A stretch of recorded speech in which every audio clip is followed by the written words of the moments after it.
In 79 AD, this volcano exploded. Down below, round the Bay of Naples, there were farms, houses, luxurious villas, Roman towns. The best known is Pompeii. The eruption which wiped this ancient town off the Roman map is one of the world's most famous disasters. But the tragedy has given historians a priceless legacy. The inhabitants were overwhelmed by gas, lethal gas, volcanic debris, and we found their bodies exactly where they died. Many have been cast in plaster, frozen in time. They've tantalised the world with their last horrific moments of death. But they tell us little about their lives. Now, in a cellar just 2 miles outside Pompeii, are 54 well-preserved skeletons lying exactly where they died. They were hiding from the full force of the volcano. 2,000 years later, they're about to give up their secrets. I'm wondering whether they can tell us something about the most interesting question in Pompeii, which is not how the people died. We know how they died. It's about how the people in Pompeii actually lived. For the 25 years I've taught classics at Cambridge, I've been fascinated by what life was really like day to day in ancient Pompeii. I'm hoping these skeletons will help take this understanding one step further and put my theories to the test. I'll explore the opulent and the ordinary. Don't have to be rich to wear jewellery. In a city of the refined and the rude. It looks to me as if the woman is on top of him, but sucking his toes. I'll see the hardship endured and the pleasures savoured. These guys don't look too pissed yet. I can't find where I left my glass. I want to see if we can probe a bit deeper and get beneath the skin of this ancient town. You don't get closer to real Rome than being in a cesspit, do you? No. I'm hoping that the people in the cellar will help me discover what life was like before Vesuvius forced them to flee.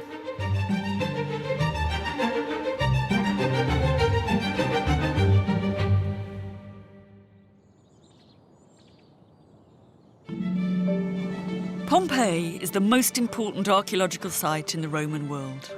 Nowhere else do we come face to face with antiquity, up close, in quite this personal way. These perfectly preserved ruins bring millions of us here each year to see a snapshot of Roman life. But that's all we see, a snapshot of a society where it appears the rich enjoyed a life of luxury and everyone else, the poor and the slaves, lived lives of drudgery. That's always seemed too simple to me. It's much more interesting than that. I want to bust a few myths about the rich and the poor in Pompeii.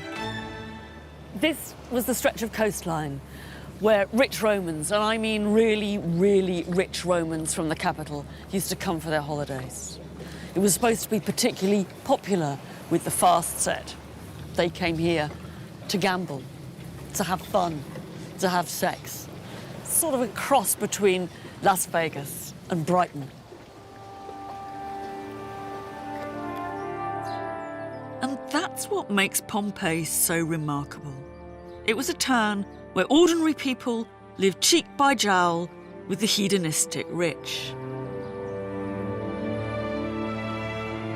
It had all the essentials of a Roman town, with a forum at one end and at the other an amphitheatre and training ground for gladiators, a market, temples, baths, even a brothel. Perhaps 12,000 people packed into less than a square mile. Pompeii lies between the Mediterranean and Vesuvius. It's 17 miles along the coast from Naples, not far from Herculaneum. And it's in a suburb of Pompeii, Aplontis, where the cellar of skeletons was unearthed.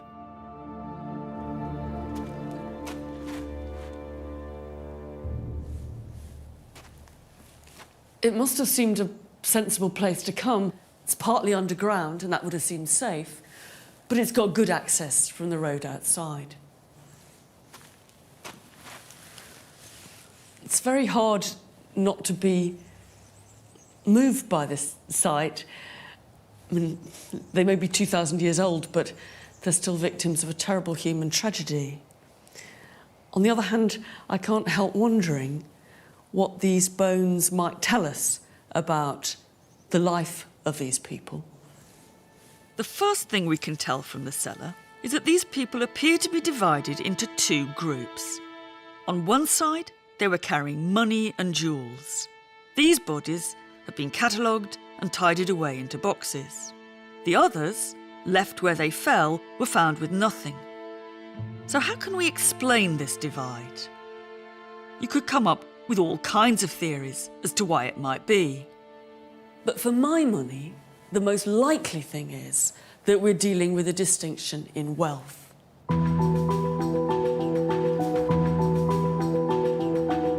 These skeletons are important because many of the bones found at Pompeii have simply been jumbled up. And the plaster casts, they're very poignant, but they're much less useful for forensic science because the bones inside get contaminated. Remains preserved, like those in the cellar, exactly where the people died, are rare. For the first time, these are going to be analysed by a forensic team led by Fabian Kantz. So far, we have found at least 54 individuals here, at least. And this gives us a broad cross-section of the society of the Roman at that time. The point is we have a great opportunity here because we have a snapshot of the society. We might have slaves, we might have upper-class people, and we can find out if there have been big differences. One of the most complete skeletons is a man aged about 55. Apart from some dental cavities, he seems in pretty good nick. If you look at the other bones, I mean, I noticed this. Yeah. And, you know, I don't know much about skeletons, but that looks to me like something that's got a real big muscle attachment. Yeah, it's the right upper arm. And it's the muscle attachment for the brachialis. And as you can see on the left side, it's nearly the same. Yeah. And he must be a really strong man. He's my age. He's got about as good teeth as me, but he's much stronger. These are the rest of his bones, but why are his bones green? Yeah, you are right. On the whole left side, he's green. And greens come from metal objects, which means he was wealthy. There was some bronze or copper or brass object buried with him. He had considerable amount of metal wealth with him. Yeah, and the acid in the soil is reacting with the metal objects, Right, and I that makes him green. Right. Nearly all of the so-called rich sample have been at least one or two bones green. So they've all been buried close to something metal. Valuable. Whereas what we're calling the poor, do any of them have this green No, mark? not at all. Carrying no possessions at all, the bones of the people on one side are unmarked. But on the other side of the cellar, the people with green bones were discovered with a dazzling array of objects. These are now kept in a guarded vault at the Archaeological Museum in Naples. For the very first time, I've been allowed to get really close to this amazing stuff and actually get my hands on it. Look, this is really exciting for me. This is the first time I've ever touched any jewellery from Pompeii, and I'm going to be very naughty, and I'm going to put the bracelet on. And however cynical you are, however much a boring old academic you are, it's still exciting to wear the bracelet worn 2,000 years ago, and nothing will ever stop me thinking that's exciting. I think this is very attractive, actually. You pick it up, you can feel instantly it's heavy. This is a solid bangle. But what strikes you about it instantly is it's so big. It's not only women that wear bracelets, this could be man's jewellery. It's a big hunking man. This really is a very, very delicate piece of jewellery. They've told me very especially that I'm not allowed to try this one on. The links are really tiny. It's very high quality workmanship, very nicely done. It would be very pricey now. It must have been pricey then too. There was a vast treasure hoard in the cellar. Close to the skeleton of the man with green bones was a woman in her early 20s. She had with her one of the very, very biggest amounts of money found with anybody, anywhere in Pompeii. In Roman currency, it was 10,000 sesterces. What that means is it's about the equivalent of 10 years' pay for a legionary Roman soldier. And these are some of the coins, some were in silver, but a lot were in gold, and she had them with her in 2 separate containers. Instantly you can see that the silver ones are very worn. And these have been money in circulation. These are for actually buying things in the Pompeian marketplace. But the gold ones are in absolutely beautiful condition. So I think what that tells us is these really have been somebody's savings. I think you can imagine very easily what must have happened, that the people were fleeing, they wanted to take their valuables with them, they get the purse, they stuff what's most important to them, these things, they stuff it inside the purse, put it in their pocket and off they go. This is what the people in the cellar chose to take with them as they tried to escape. They sought refuge from the eruption in what was probably an underground storeroom. They never made it further than this cellar in Oplontis. The building above the cellar appears at first like a 2-storey residential home. But if you explore a little further, you see that much more was going on.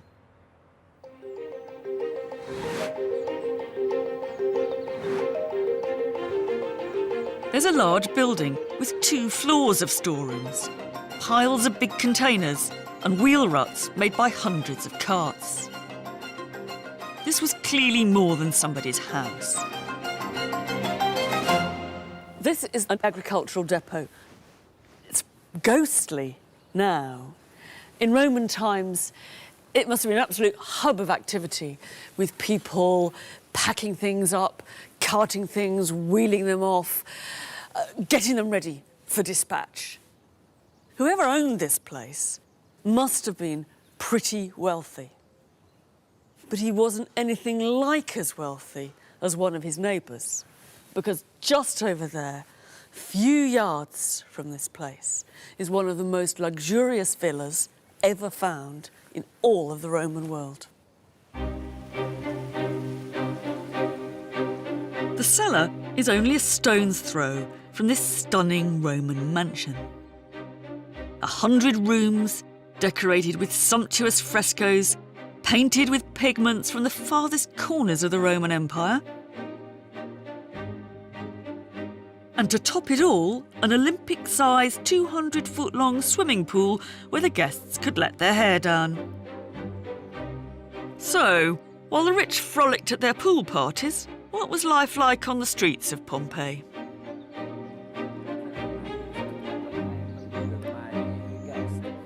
Mattia Buondono's family has lived in Pompeii for generations, and he's one of the site's most experienced guides. He's got a local sense of how this place might once have been. What's your sense of what the ancient town was like, the basics? What was life like here? Smell. Smell of people. Smell of the activity of commerciality that was here. Smell of everywhere. Smelling of money. And the smell of the animals too, presumably. Yes. And just think of the smell of the shit. Yes. Awful. For them was normal life.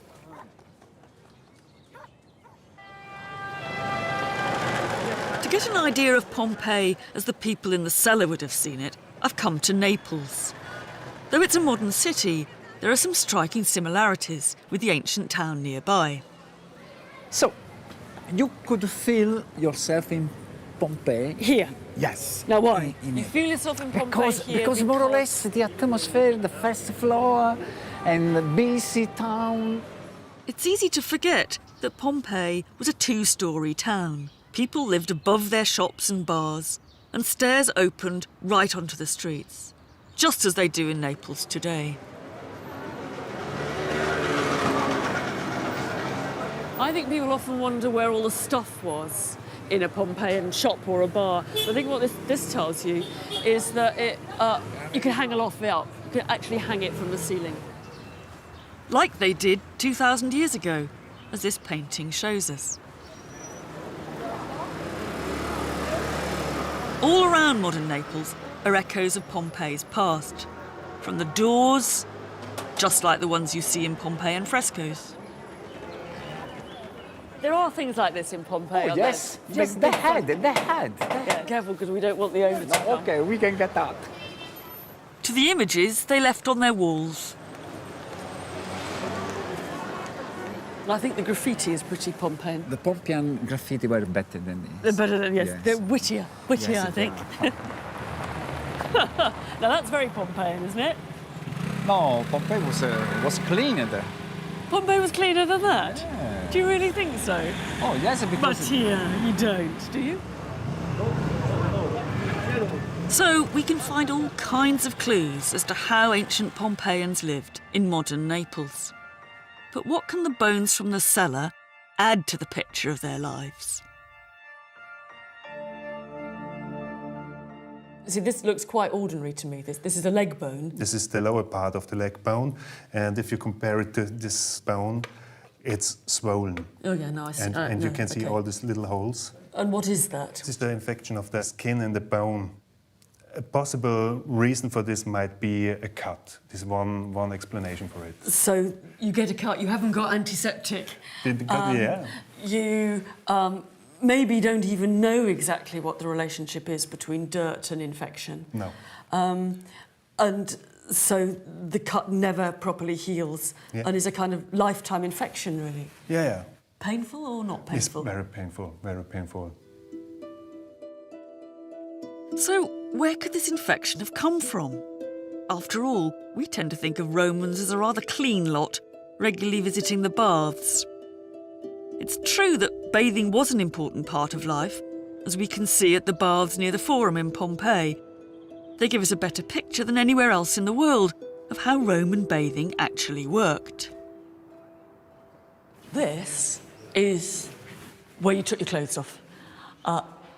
I think it must have been quite stunning to come in from the hot, sweaty outside through the narrow corridor into this beautifully decorated room. I think you have to imagine the baths as being a place where someone whose life could be a bit drab could come to bright colours, twinkling lights, water, splashing, everybody with their clothes off. The baths were the people's palace. Bathing was a great leveller. Almost everyone in ancient Rome, rich and poor, men and women, would have gone to the baths, including the people from our cellar. These feats of engineering had underfloor heating, a series of hot and cold rooms. And in Rome itself, they could even have a library attached. You get all sorts of things out of coming to a Roman bath. You get hot and cool and you get rest. But I think it's also crucial to remember you get wonderful things to look at too. And the ceiling still has some traces of the kinds of over-the-top decoration that you expect in a really good Roman bath. And everybody shares those things. We tend to think of these luxurious baths as pristine marble palaces where people came to get clean. But is that really the case? Here is where I guess you'd have spent your time, in this lovely marble pool. It's a bit like a jacuzzi. I think California, or perhaps think rugby club. You sit down, the warm water's around your feet. This is a great time to relax, to talk to your friends in this lovely setting. There is, however, a nasty surprise in store. We can see ever so clearly where the water comes into this pool. There's a nice little spout here bringing the water in. But you can look all around and there isn't a single place where it can go out. What this means is there is absolutely no circulation of water at all in this pool. All the people who piss in here, their sweat, it all comes into a steaming, hot, watery mass. Just how healthy is that? Well, it's not at all healthy. Even some Roman doctors realised it wasn't healthy. There's a great Roman doctor called Celsus who says, make sure you don't go to the baths if you've got an open wound, because you're likely to die of gangrene if you do. Whether the people in the cellar made that connection, we don't know. But the bones offer an extraordinary revelation about another area of the population's health. So, these are two different people, are they? They are two different people, 10 to 12-year-old children. They're both the same age and they have both the same abnormalities on their teeth. We think most probably they have been twins. Same age, same teeth. Yeah, and they had a problem. On closer examination of the twins' teeth, Fabian's colleague Maciej Henneberg discovered evidence of a horrible and unexpected disease. They must have a massive illnesses. And one possible explanation for it is congenital syphilis. I'm not joking, but... I thought syphilis didn't come to Europe until much later than this. I mean, yeah, so if this were the case, Yeah. this would be our first Roman case of congenital syphilis. Yes, of course. Well, that'd be something to find in this cellar, wouldn't it? If this is true, it would overturn the idea that the disease first arrived in Europe with Columbus's sailors. This would be the first recorded case of syphilis by more than 1,400 years. But the twins in the cellar also tell us about another aspect of ancient Roman life. This must have been a really bad and serious illness. Somebody had to took care on them. A lot of care, a lot of health care, a lot of effort that they made it. What strikes me is that they were found in the so-called poor sample, but still must have received years of medical care. I mean, it is interesting because it's going from a really nice scientific observation just to a glimpse of a family support network, parents looking after them. Yeah. The very base of their survival is about human care. Yeah.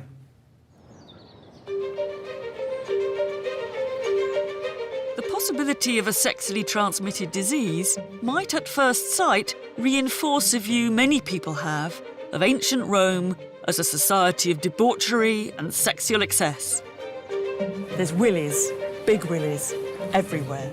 When one object was first found in a Pompeian bar, it was deemed too shocking to be put on public display. It's a bronze lamp and all kinds of things dangled off it. Bells and stuff, the kind of wind chimes for us. The Romans would have called it a tintinnabulum. But the centre of attention must have been this chap here, a bronze hunchback pygmy with a huge willy, which he is in the process of cutting off. Now, I like to think that this shows greater anxiety on the part of the Romans about their masculinity, but who knows? Maybe it's a strange form of erotica. Maybe it's a joke on the guys who came to drink in the bar. Or is it, in the end, just a lamp? Whatever its function, you only need to stroll around town to see the same phallic theme again and again. What did they mean? What were they for? Everybody's had a theory, and there have been some pretty mad ones. Do they, for example, point to the nearest brothel? Well, I'm afraid not a hope. If this were the case, Pompeii would be littered with brothels. Some people think it is, but I'm not so sure. If you look carefully, at this upmarket bathhouse, you see that displays of sex can be interpreted differently. The painting on the room you come into features all kinds of sexual positions. From back, from the front, with the tongue, you name it, it's here. Not just that, each one is given a number. This has launched the theory that this bath establishment is not just a bath establishment, but has, perhaps on the upper floor, a brothel attached. It's a kind of massage parlour with fringe activities. I'm afraid the truth about these paintings is a bit more mundane. And what we've really come into is the changing room. You can see along the walls the place where the shelf to hold your clothes would have been put. And what these paintings are, I think, are not adverts for the sex that might be going on upstairs. You know, please could I have 3 hours of number 4?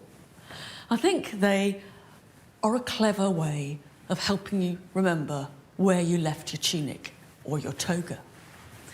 And in fact, if you look rather carefully at what the numbers are written on, they're written on kind of wicker baskets, which I think is what we imagine would be on the shelf below where you left your belongings.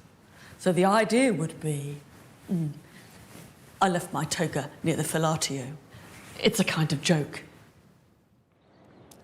But if you head across town, there is one building where there is no debate about its intended function.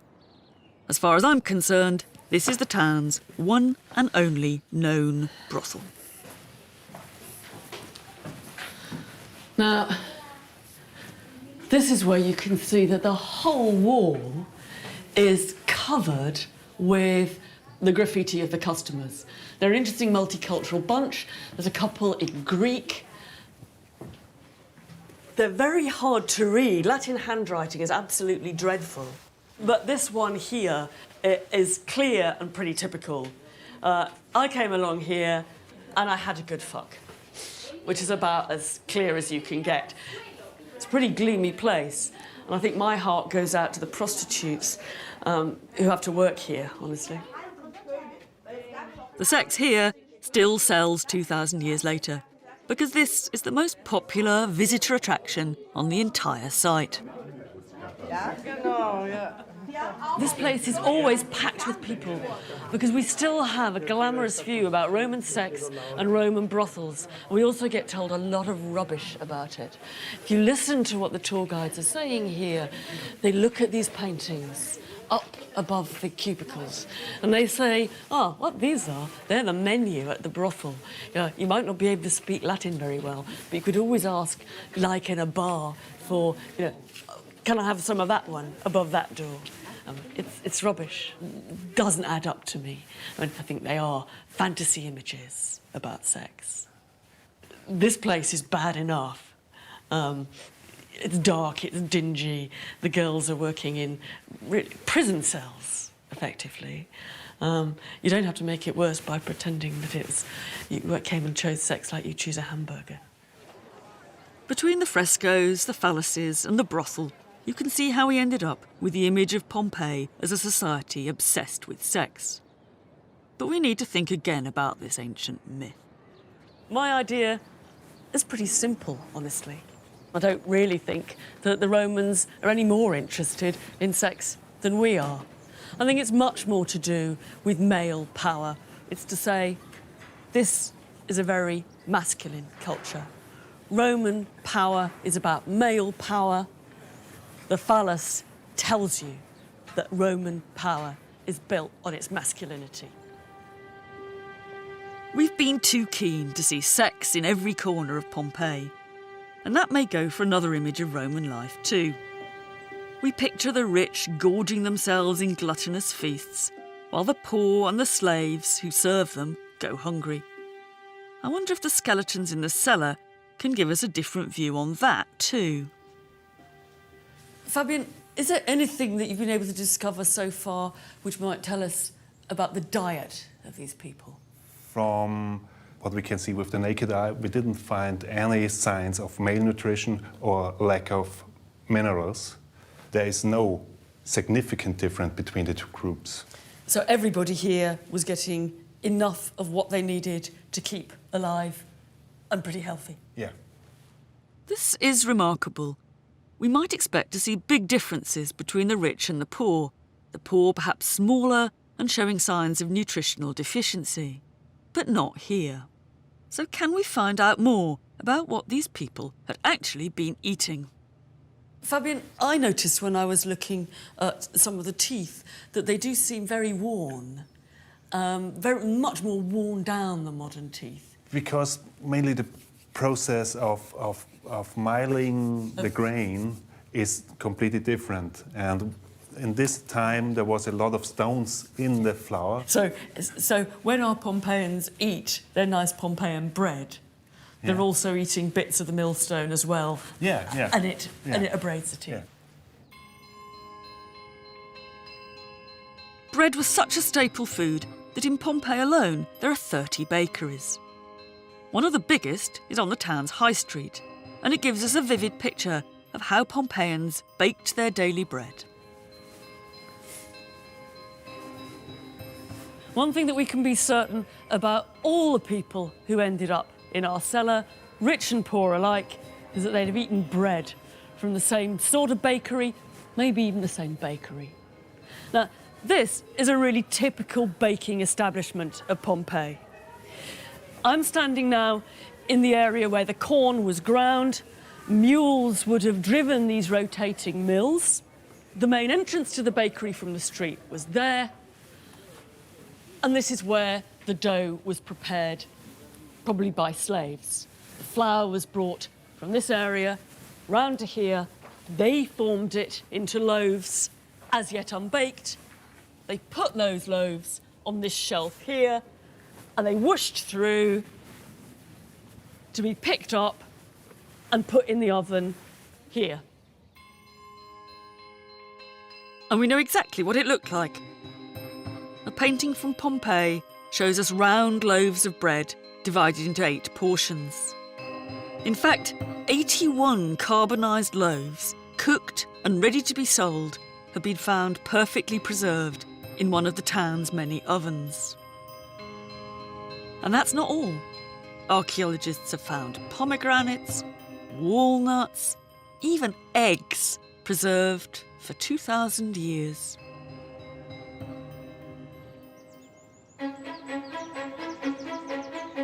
And now, an extraordinary piece of new research means we can prove that it wasn't just rich Romans who ate well. In Herculaneum, 9 miles from Oplontis, historian Andrew Wallace-Hadrill is leading the excavation project.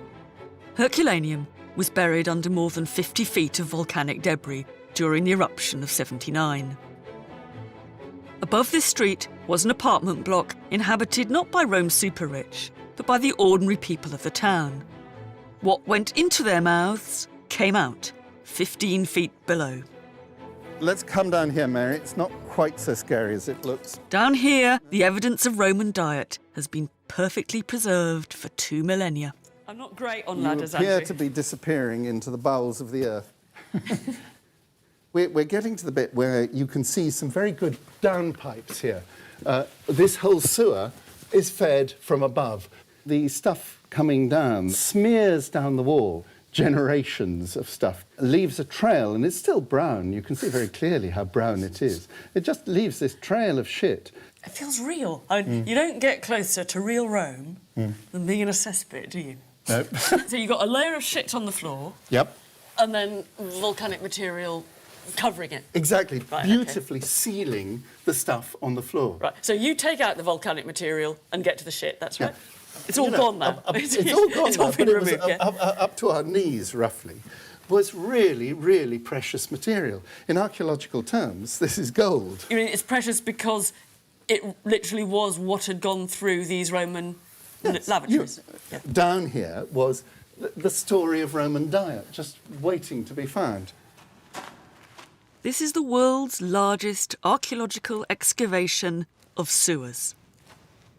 over 700 bags of human waste were collected from the sewer floor and are being systematically analysed to tell us more about what Romans were eating. What have you learnt so far about diet? In terms of diet, the amazing thing about the contents down here is the variety. You've got bones of all sorts, a lot of fish bones. We're right by the sea. They had a high fish diet, but also chicken and eggs. But walnuts, a good variety of nuts. So you've got a complete mixture between local stuff and imported stuff, which is so typical of the Roman Empire. You're certainly going to live well on this. You live healthily on this. What's important is to try and fix who the people were that were living above this cesspit and sending their cess into the sewer. There are a series of shops immediately above us. So some of them are shopkeepers, definitely. And then above them are 2 more floors of flats. And it's terribly tempting to think, because they're flats, these must be absolutely dirt poor. They're neither dirt poor nor stinking rich. And this is a really hard thing that, you know, people often think of the Roman world as being there, these really posh people at the top, and then everyone else is ground down and miserable. No, sorry, it's much more complicated than that. These are not really posh people. They aren't rich enough to live a life of luxury. They're ordinary people. Ordinary. The excavation in the sewers supports what we found in the cellar, that rich and poor shared the same basic healthy diet. But let's not kid ourselves. The rich took every chance to show off their wealth. And where you ate was one way to do that. This is a top-of-the-range Roman dining room. But we might imagine that some of the richest of the skeletons in our cellar, even if they didn't own something like this, might once or twice have eaten somewhere like this. It's built around the idea of running, trickling, trinkling water. Water would rush down from that little niche at the back. It would then feed in to this pool here. It would feed out over the marble, and it would end up in another pool with a fountain overlooking a garden beyond. The other thing that I think is quite interesting is it reveals very sharply how dependent the rich would be for their display eating on slaves. You've got to get up there to recline. How do you do it? And how would you do it in a toga? The answer must be that you were helped by your slaves. That's a very nice day-to-day indication of how the Roman elite relied on the servant class. Let me try and get up. This is not easy. Whoops. Now, I suppose that what I do is recline like this, but I hope to goodness they had some cushions, because it really isn't very comfortable. I'm a bit far from where my wine might be in here. It certainly seems to me that this is ostentatious dining coming at the price of comfort. So, unlike today, when having money means you can eat out, if you were rich in Pompeii, you were dining at home, surrounded by opulence. But what about ordinary Pompeians who weren't living in luxury? Where were they eating? Fast food joints are one of the commonest features of the Pompeian street scene. There's over 150 of them in the city. There's 20 of them in this section of street alone. There's so many of them that they can't possibly have been for the rich alone. They probably weren't for the rich at all. They were the people who didn't have places to eat at home. They were the people coming in from the countryside, or the people coming in from the port who wanted to get a bite to eat.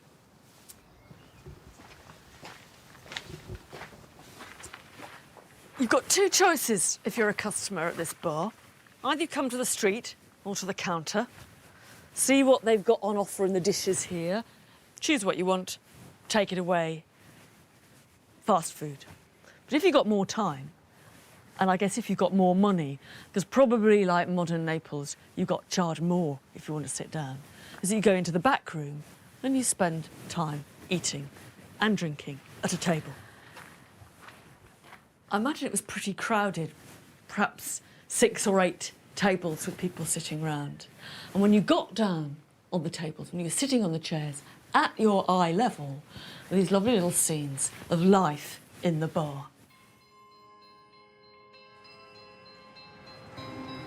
From the storerooms of the Naples Museum, a fresco found in Pompeii has been specially brought out for me to see. Perfect. Grazie. Grazie tanto. It once decorated the walls of another bar and gives us an idea of a typical Pompeian night out.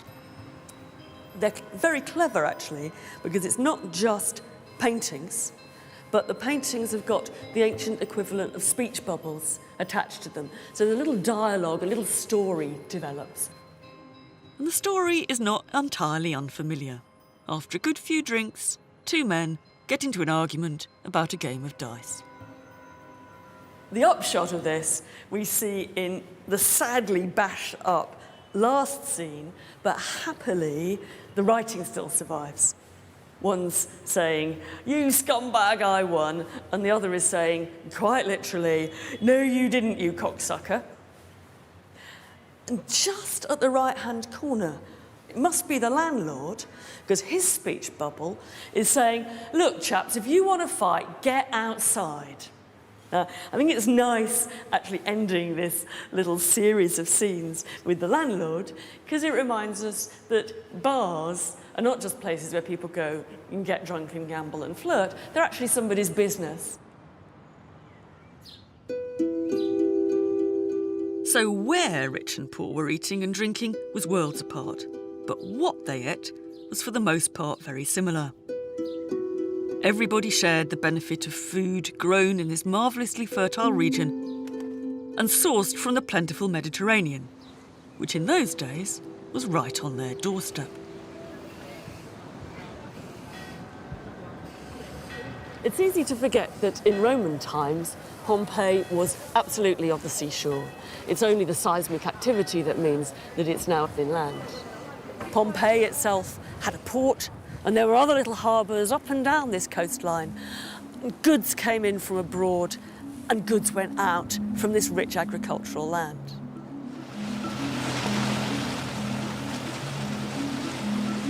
It might have looked like a small provincial Italian town by the sea, but there's plenty of evidence, some of it from the skeletons in the cellar, of just how far Pompeii's international connections stretched.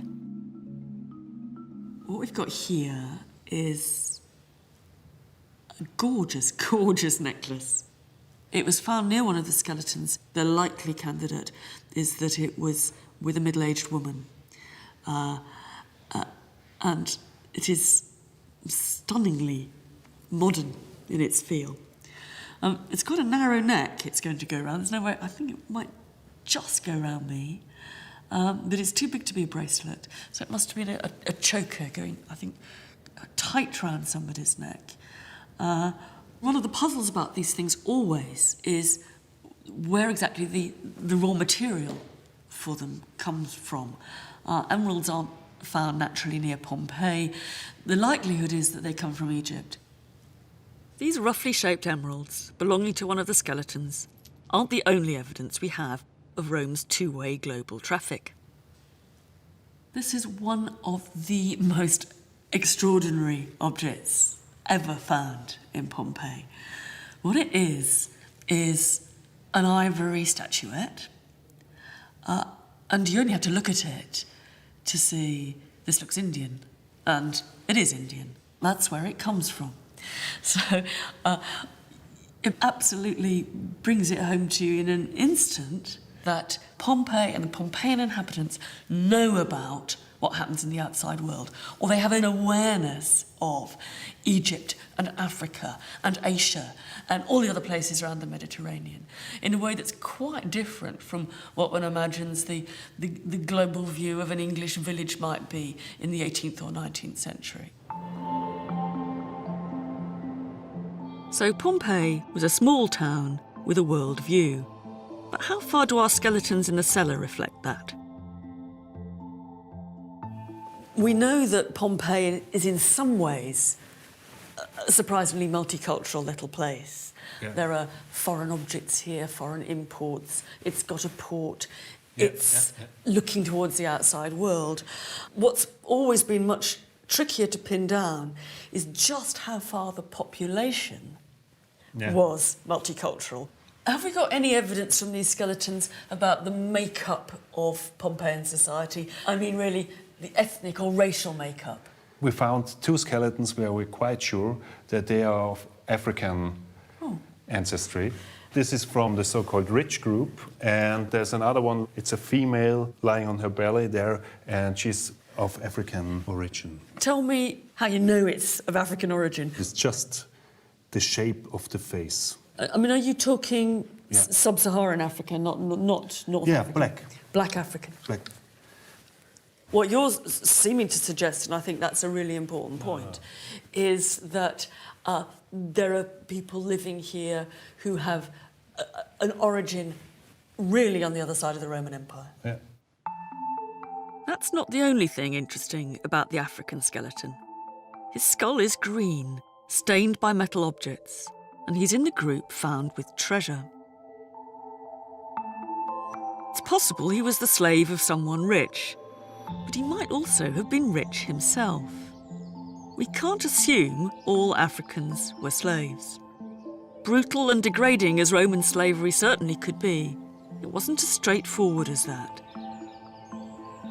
In one ancient cemetery outside Pompeii is a tomb that paints a much more complex picture of slavery. What you've got here is a tomb to hold the ashes of 3 people. And they tell you who they are. There's a man called Publius Vesonius, who is an ex-slave. And he tells you he's an ex-slave. There's a woman called Vesonia, who had actually owned him and then freed him. And my guess is they'd probably then got married.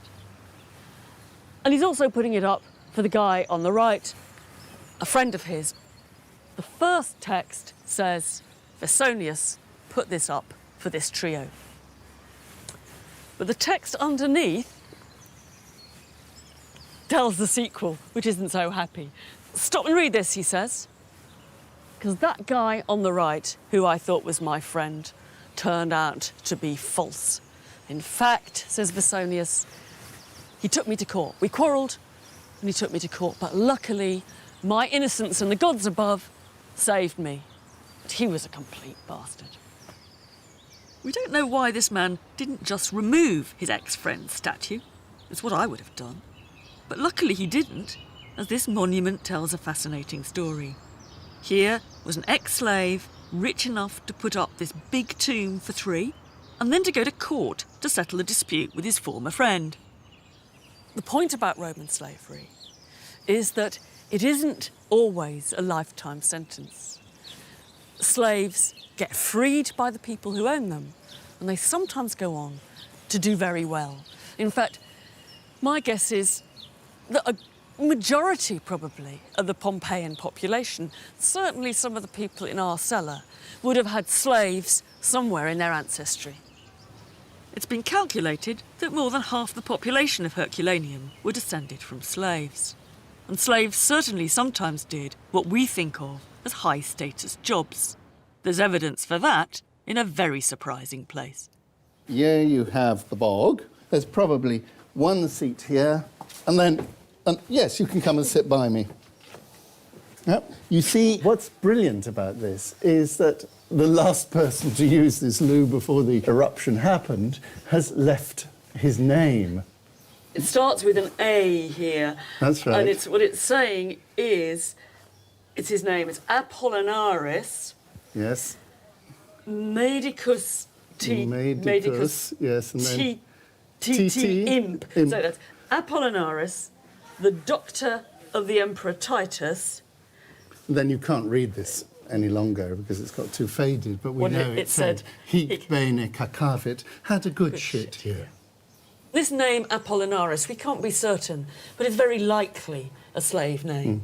So the emperor's doctor is a slave. Now, we tend to think of slave jobs as being very drudge manual labour, and some of them certainly were, but slaves also did high, in our terms, high status professional jobs like being doctors. So that's another reason why slavery is more complicated. But also to be I a think. slave of the emperor is to be really someone quite important.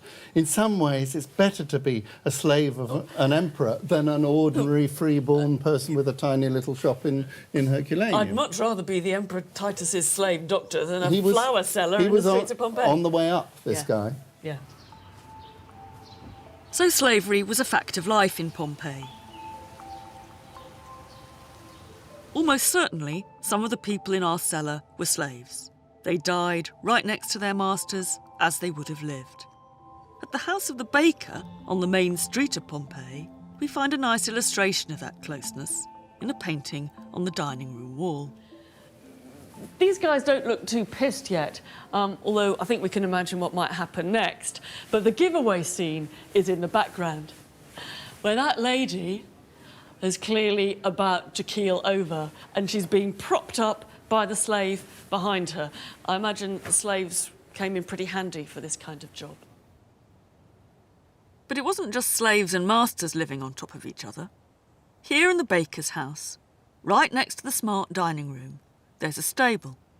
And in the stable, the bones of the animals, the ones that used to turn the mills which ground the grain, and no doubt delivered the bread around town too. Here we've got the finest room in the baker's residential quarters, right up next to where the mules lived. And just a few yards away is the back end of a really rich house in Pompeii that was being given a complete makeover at the time of the eruption. So the rich are living right next door, right up against the working bakery. The baker has his poshest room right next door to his animals. That's how Pompeians lived, cheek by jowl. And that's how we find the people in the cellar. Rich and poor, male and female, old and young, lying close to each other in death, just as they would have been in life. But in 79 AD, that life came to an end. Neither they nor the others in this town had any idea that they lived in the shadow of a volcano. The last major eruption had been 1,500 years before.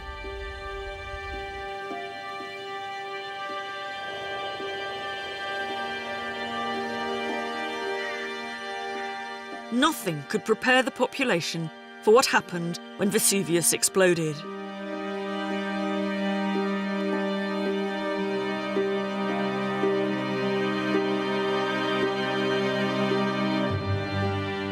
The people in the cellar had just one choice: to try and escape or stay and find shelter. From out at sea, you get a very good impression of how Vesuvius really lowers over the whole area. But also, you get this slightly uncomfortable sense of how very close the volcano is. It makes you realise how difficult it would have been to escape from it, especially if you left it a little bit too late. While friends and neighbours fled, we know that our 54 people looked for cover, and many took their most precious belongings with them.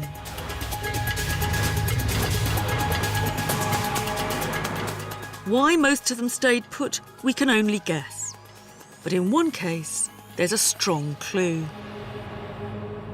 Fabian, tell me about the remains of this person that you've got laid out here.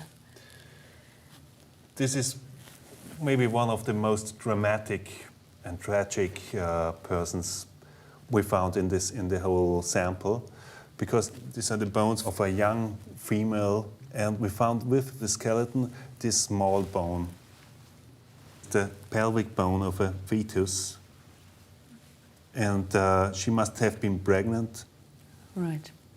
If you measure it, you can determine it was in the last month of pregnancy, and it was, yeah, it's quite dramatic. The thought of being 8.5 months pregnant and trying to flee for your life from the erupting volcano is something just dreadful.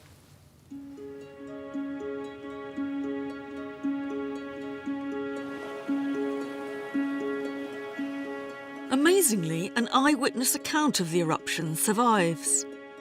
It describes how on that fateful day you could hear the shrieks of women, the squalling of infants and the shouting of men. Some calling out for their parents, others for their children or their wives. It was so dark they could only recognise them by their voices. Many pleaded for the help of the gods, but more thought that the gods had disappeared and that the world had been plunged into eternal darkness.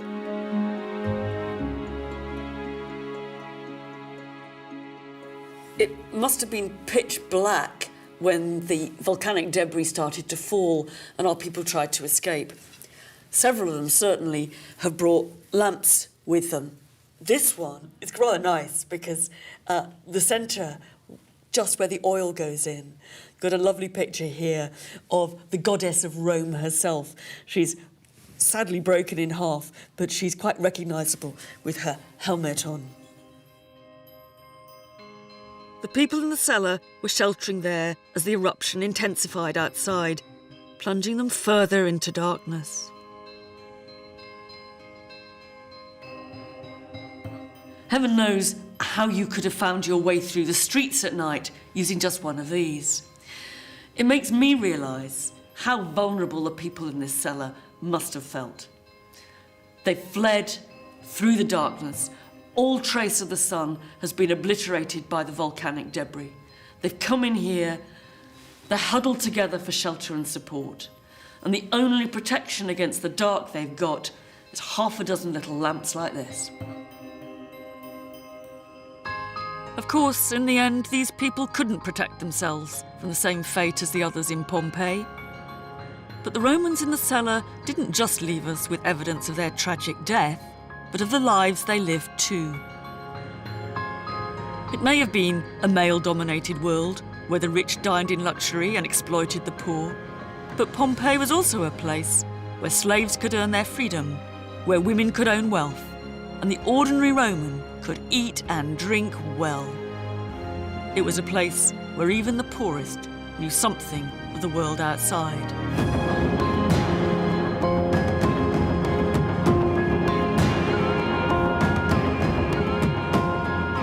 The people who died in this cellar help us to understand that Roman society wasn't quite as black and white as we often imagine it to be.